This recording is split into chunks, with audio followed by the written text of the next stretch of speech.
Good morning विद्यार्थी मित्रों। आज हम चैप्टर 9 का अभ्यास करेंगे हिंदी का। तो उसमें वो है, उसका नाम है निर्भय बनो। तो उनके लेखक हैं फणीश्वरनाथ रेणु। उनका जन्म सन 1921 में, निधन सन 1977 में हुआ था। इस प्रसिद्ध आंचलिक कथाकार रेणु का जन्म बिहार में वर्तमान बिहार के पूर्णिया जिले के ओराहो हिंगना गांव में हुआ था।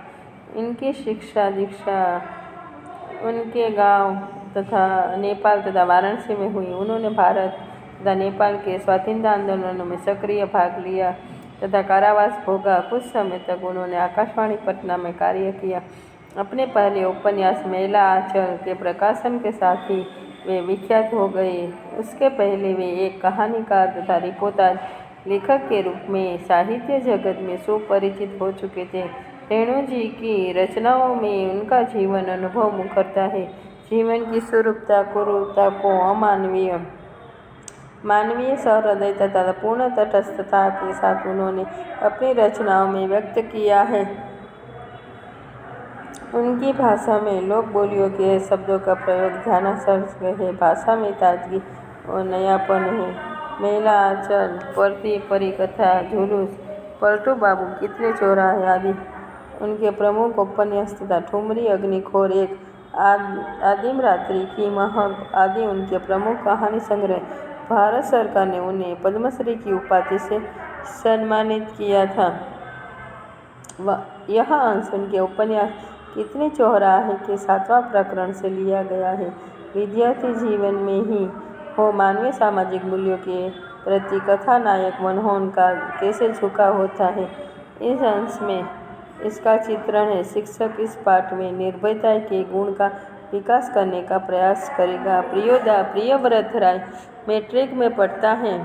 स्कूल के सभी लड़के और मास्टर उसको प्यार करते हैं। स्कूल ही नहीं, उस छोटे से कस्बे को उसको प्रायः सभी जानते हैं। हर रविवार की सुबह बगल में झोली लटकाकर सन्यासी आश्रम के लिए मुठिया वसूलने निकलता है। कभी अकेला, कभी साथियों के साथ। स्कूल का कोई छात्र या शिक्षक बीमार पड़ा कि प्रियोदा अपनी टोली के साथ उसके घर पर हाजिर। जब तक रोगी भला चंगा न हो जाए, उसके दल सेवा में जुटा रहता था। प्रियव्रत राय मैट्रिक में पढ़ता थे और सभी लड़के और मास्टर उससे प्यार करते थे। स्कूल ही नहीं, छोटे से कस्बे में सभी उसको पहचानते थे। रविवार में सुबह में बगल में झोली लटकाकर सन्यासी आश्रम के मुठिया वसूलना या किसी नेकी काम के लिए अनाज इकट्ठा करना, उससे मुठिया वसूलना कहते हैं। तो कभी वह अकेला अथवा साथियों के साथ। स्कूल का कोई छात्र या शिक्षक बीमार पड़े तो प्रियोदा अपनी टोली के साथ उसके घर पर हाजिर होता। जब तक रोगी चंगा भला न हो, उसकी दल उसके सेवा में जुट जाता था। रोबी और कालू प्रियोदा के दल में हैं। उन लोगों ने मनमोहन को भी अपना साथ प्रियोदा के दल में शामिल कर लिया। हर शनिवार के परमान के उस पर बालूचर यानी रेतीला पट कहते बालूचर पर प्रियोदा के दल के सदस्य स्कूल की छुट्टी के बाद जमा होते हैं। खेल कूद, गाने बजाने के अलावा प्रियोदा दुनिया भर को खबर सुनाते हैं। रविवार का प्रोग्राम तय करने से किस मोहल्ले में कौन जाएगा मुठिया वसूलने, किस बीमार की सेवा करने कौन कौन जाएंगे। तो उस दिन मनमोहन का परिचय देते हुए कालू ने कहा, प्रियोदा, यह मनमोहन खूब तेज लड़का है, क्लब का सदस्य होना चाहता है। प्रियोदा ने मनमोहन को सिर से पैर तक देखकर पूछा, भारतवर्ष के एक ऐसे आदमी का नाम लो जिसे लोग भगवान का अवतार समझते हैं। तो रोबी और कालू क्या थे? प्रियोदा के दल के, इसके टोली के थे। उन लोगों ने मनमोहन को भी अपने साथ प्रियोदा के दल में शामिल कर लिया। हर शनिवार वह बालूचर यानी रेतीला नदी का रेतीला पट पर ये लोग प्रियोदा के सदस्य स्कूल की छुट्टी के बाद जमा होते थे। खेल कूद, गाना बजाना अलावा प्रियोदा दुनिया की भर की खबरें सुनाते हैं। रविवार का प्रोग्राम तय करते हैं। और किस मोहल्ले में कौन मुठिया वसूलने जाएगा, किस बीमार की सेवा कौन कौन करने जाएगा, वह निश्चित करते हैं कि कौन कौन उसका निर्णय करते हैं। उस दिन मनमोहन का परिचय देते हुए कालू ने कहा, प्रियोदा, यह मोना मनमोहन खूब तेज लड़का है और क्लब का सदस्य बनना चाहता है। प्रियोदा ने मनमोहन को सिर से पैर तक देखा और पूछा, भारतवर्ष के एक ऐसे आदमी का नाम लो जिसे लोग भगवान का अवतार समझते हैं। तो वो कहता है मनमोहन, महात्मा गांधी। ठीक है, तुम पढ़ लिख कर क्या बनना चाहते हो? प्रियोदा का दूसरा सवाल। मनमोहन चुप रहा, फिर बोला, वकील। सभी ठट्ठा कर हंसे, लेकिन प्रियोदा गंभीर ही रहे। बोले, ठीक है, बीमार लोगों की सेवा करना जानती हो, सीख लेंगे। शाबाश, यदि रोगी हैजा से पीड़ित हो। मनमोहन चुप रहा क्योंकि हैजा के नाम से ही उसे डर लगता है। गाना जानती हो? जी। तैरना? तो वो कहता है जो भगवान का अवतार माना जाता है वो महात्मा गांधी। तो फिर प्रियोदा दूसरा सवाल करता है कि तुम पढ़ लिख कर क्या बनना चाहते हो? मनमोहन चुप रहता है, फिर बोलता है, वकील। सभी हंसते हैं, लेकिन प्रियोदा गंभीर रहते और कहते, बीमार लोगों की सेवा करना जानते हो? तो वो बोलता है, सीख लेंगे। तो वो बोलता है, शाबाश, यदि रोगी हैजा से पीड़ित हो। तो मनमोहन चुप रह जाता है क्योंकि उसे हैजा एक बीमारी का नाम है, उसे हैजा से डर लगता है। वो पूछता है, गाना बजाना जानते हो? तो वो बोलता है, हाँ। तैरना?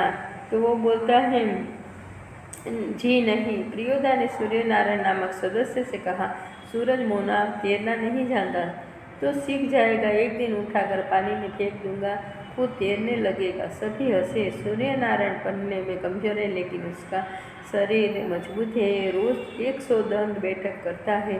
उसके साथी सूरज पहलवान कहते हैं, उसको दल के सदस्यों को तैरना सिखलाना उसी का काम है। उस दिन सभी ने नए सदस्य मोना यानी मनमोहन से गीत सुनने की इच्छा प्रकट की। मनमोहन पहले लजाया, किंतु जब प्रियोदा ने आग्रह किया तो उसने खखार कर गला साफ किया। कौन गीत गाए? वह उसने शुरू किया, राम रहीम न जुदा करो भाई, दिल को सच्चा रखना जी। तो वो कहता है, नहीं तैरना जानता। तो प्रियोदा ने सूर्यनारायण नामक एक सदस्य को कहा कि सूरज मोना तैरना नहीं जानता। तो उसने क्या बोला? सीख जाएगा। सूर्य नारायण ने बोला कि वो सीख जाएगा, एक दिन उसे उठाकर पानी में फेंक दूंगा तो अपने आप तैरने लगेगा। सभी लोग हंसते हैं। सूर्य नारायण पढ़ाई में कमजोर है, लेकिन शरीर उसका मजबूत है, रोज 100 दंड बैठक करता है। उसके साथ ही सूरज पहलवान कहते, उसको दल के सदस्यों को तैरना सिखलाना उसी का काम है। उस दिन नए सदस्य मोना यानी मनमोहन को गीत सुनने से उससे मनमोहन से गीत सुनने की इच्छा प्रकट की। मनमोहन पहले शर्मा जाता है, फिर प्रियोदा के आग्रह पर वो गला खखार कर साफ किया और गीत गाना शुरू करता है, राम रहीम न जुदा करो भाई, दिल को सच्चा रखना जी। फिर गीत समाप्त होने के बाद प्रियोदा बोला, वाह, बहुत मीठा गला तुम्हारा है तुम्हारा कालू, तुम प्रभात फेरी वाले दोनों गीत मुन्ना को सिखा देना। सूरज पश्चिम की ओर झुक गया, बालूचर पर लाली उतर आई।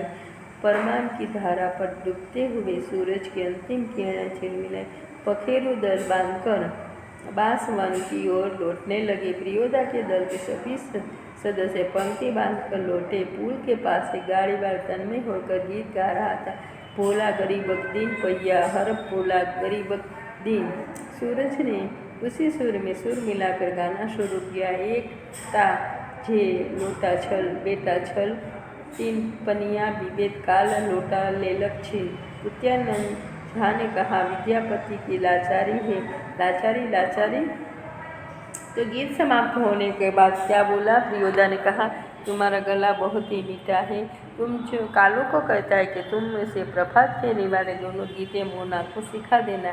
सूरज पश्चिम की ओर झुक जाता है, जो कृतिका में नदी का रेतीला पट है उस पर लाली उतर आती है और सूरज की अंतिम किरणें झिलमिलाती हैं। पंक्षी लोग अपना दल बांधकर अपने घर की ओर लौटने लगते। प्रियोदा के दल के सभी सदस्य पंक्ति यानी लाइन बांधकर लौट रहे थे। पुल के पास एक गीत गा रहा था, भोला गरीबक दिन पैया हरप भोला गरीबक दिन। सूरज ने भी उसी सुर में सुर मिलाकर गाना शुरू किया। कुतिया नंझा ने विद्यापति की लाचारी लाचारी कहा। बालूचर के उस पार किसी ने फायर किया। एक पखेरु बालों पर गिरकर छटपटाने लगा। उसका जोड़ा विकल हो गया होकर बहुत देर तक रोता रहा। मटमैले अंधकार में एक अर्दली नूमी आदमी दौड़ा हुआ आया और मरी हुई चिड़िया के देने को पकड़कर चिल्लाया, मिल गया हुजूर। इब्राहिम बोला, सब डिप्टी साहब का अदली है, साला भारी खचड़ा है। प्रियदा के मुँह से अचानक निकला फॉल्ट। तब इब्राहिम ने गलती का एहसास हुआ। दल का नियम है, कोई सदस्य किसी किस्म का अपशब्द या गाली मुँह से नहीं निकालेगा। इब्राहिम ने तुरंत सिर झुकाकर दल की नायक प्रियदा के और सदस्यों से माफ़ी मांगी। बात यह है कि साले ने सभी हंसे। प्रियदा ने गंभीर होकर कहा, इब्राहिम, यह तुम्हारी 8वीं गलती है, 10 होते ही हम। तो बालूचर में क्या हुआ? किसी ने फायर किया था। एक पक्षी को रेती पर गिरकर छटपटाने लगा था। उसका जोड़ा विकल होकर देर तक रोता रहा।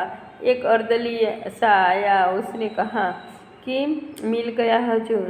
तो इब्राहिम बोला, सब डिप्टी साहब का अर्दली है, भारी कचड़ा है। प्रियदा के मुँह से निकला हॉल्ट यानी रुको। तब इब्राहिम ने अपनी गलती का एहसास हुआ। दल का नियम है कि कोई भी सदस्य किसी किस्म का अपशब्द गाली मुँह से नहीं निकालेगा। इब्राहिम ने तुरंत ही क्या किया? सिर झुकाकर नायक जो है उससे प्रियदा से और सदस्यों से माफ़ी मांगी। बात यह है कि साले ने सभी हंस पड़ते हैं। तो प्रियदा गंभीर होकर कहता है कि यह तुम्हारी 8वीं गलती है, 10 होते ही हम। तो इब्राहिम ने पूछा, लेकिन सरकारी अफसरों को गाली देने में क्या हर्ज है? तुम्हारा मुंह खराब होगा, उनका कुछ भी नहीं बिगड़ेगा, मगर वे जो गाली देते हैं वे ही क्यों? बहुत लोग गालियाँ बकते हैं। नहीं प्रियदा, आप इब्राहिम को समझा सकिएगा। वह महीन बात देरी से बुझता है, मैं समझा देता हूँ। देखो इब्राहिम, यदि क्लब का मेंबर रहना है तो उसके रूल्स को मानना होगा। नियम है कि कोई सदस्य आपस में बातचीत के सिलसिले में भी कोई खराब शब्द नहीं बोलेगा, जानते हो ना? बस ये बात खत्म। सहु आइन धर्मशाला के पास आकर सभी ने एक दूसरे से विदाई ली। कालू ने कहा, मोना तू रास्ते में डरेगा, मैं जानता हूँ, चल मैं पहुँचा दूँगा। तो इब्राहिम ने पूछा कि सरकारी अफसरों को गाली देने में क्या परेशानी है? तो वो प्रियदा कहता है कि तुम्हारा मुंह खराब होगा, उन लोगों का कुछ नहीं बिगड़ा, मगर वो जो गाली देते तो वे ही क्यों? बहुत सारे लोग गालियाँ बकते हैं। तो इब्राहिम ने कहा, वो नहीं प्रियदा, आप इब्राहिम को नहीं समझिएगा, वो महीन जा बात वो देर से उसको समझ में आता है। तो कि उसने समझाया कि क्लब का मेंबर रहना है तो उसके जो रूल्स नियम होते हैं वो मानना होता है। कोई सदस्य आपस में बातचीत के सिले में कोई खराब शब्द नहीं बोलता, ये जानते हो ना? बस खत्म। सहुआन धर्मशाला के पास आकर सब एक दूसरे से विदा होते हैं। कालू ने कहा, मोना तो रास्ते में डरेगा, चल मैं तुझे पहुंचा दूंगा।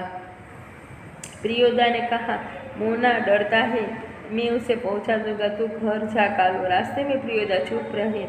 एक सुनी जगह पर आकर रुक गए। सड़क के दोनों और बड़े बड़े पीपल के पेड़, दोनों और बहुत दूर खंडहर और मैदान, पास के एक जुड़े हुए मकान की ओर इशारा कर प्रियदा ने कहा, जानते हो, इस घर में कभी मुर्दों की चीरफाड़ होती थी। पोस्टमार्टम हाउस था यह, इसलिए लोगों को डर है कि आसपास के पेड़ों पर भूत पिशाच किलकिल करते रहते हैं। मैदान में प्रेतनियाँ नाचती हैं, सतालियों की तरह झुंड बांधकर। क्यों डरने लगा? अकेले यहाँ आ सकते हो? प्रियदा ने कहा, मोना डरता है तो चल मैं तुझे पहुँचा दूँगा। कालू को बोलता है कि तू घर जा। रास्ते में प्रियदा चुप रह जाता है। एक सुनी जगह पर आकर रुक जाता है, पीपल के पेड़ पर, एक उजड़े हुए मकान की ओर। प्रियदा ने कहा कि इस मकान में ये पोस्टमार्टम रूम है, यहाँ पर कभी के यहाँ पर मुर्दों की चीरफाड़ होती थी, इसीलिए लोगों को यहाँ डर लगता है।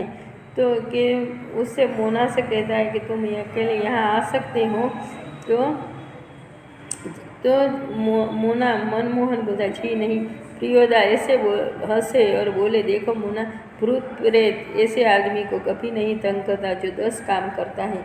तुम्हारी उम्र में मैं भी डरता था, पर मेरे गुरु महाजन ने मुझे हंसकर कहा कि 10 का काम करने वाला तो खुद भूत होता है, उसको भूत क्या कर सकता है। चलो शुरू करो गाना, राम रहीम ना। मनमोहन गाने लगा, राम रहीम ना जुदा करो भाई, दिन को सब को सच्चा रखना जी। तुम वो कहता है मैं अकेला नहीं आ सकता। प्रियोदा हंसता है और बोलता है कि भूत प्रेत ऐसे आदमी को तंग यानी परेशान नहीं करता जो 10 काम करता है। तुम्हारी उम्र का मैं था तभी मैं डरता था, पर गुरु महाजन ने हंसकर कहा कि 10 का काम करने वाला खुद भूत होता है, तो भूत क्या कर सकता है उसको। चलो फिर गाना शुरू करते हैं। मनमोहन गाने लगता है, राम रहीम न जुदा करो भाई, दिल को सच्चा रखना जी। इसके बाद है शब्दार्थ है कि बालूचर या रेती का नदीला पर जुदा यानी अलग, आग्रह यानी अनुरोध, फरमाइश, हट यानी पखेरु એટલે पंख वाले, टोली यानी पंक्ति, कतार, तन्मय यानी तल्लीन, नाचारी यानी एक, लोकगीत, विकल यानी व्याकुल, होल्ट यानी रुको, रूल्स यानी नियम, अपशब्द यानी गाली, संताली यानी एक आदिवासी जाति, खचरा यानी मूर्ख। फिर मुठिया वसूल करना यानी किसी नेकी काम के लिए मुट्ठी भर अनाज के लिए भीख मांगना, भला चंगान यानी स्वर सिर से पैर तक यानी देखना, महीन बात यानी सूक्ष्म बात। तो यहाँ पर ये लेक्चर ख़त्म होता है।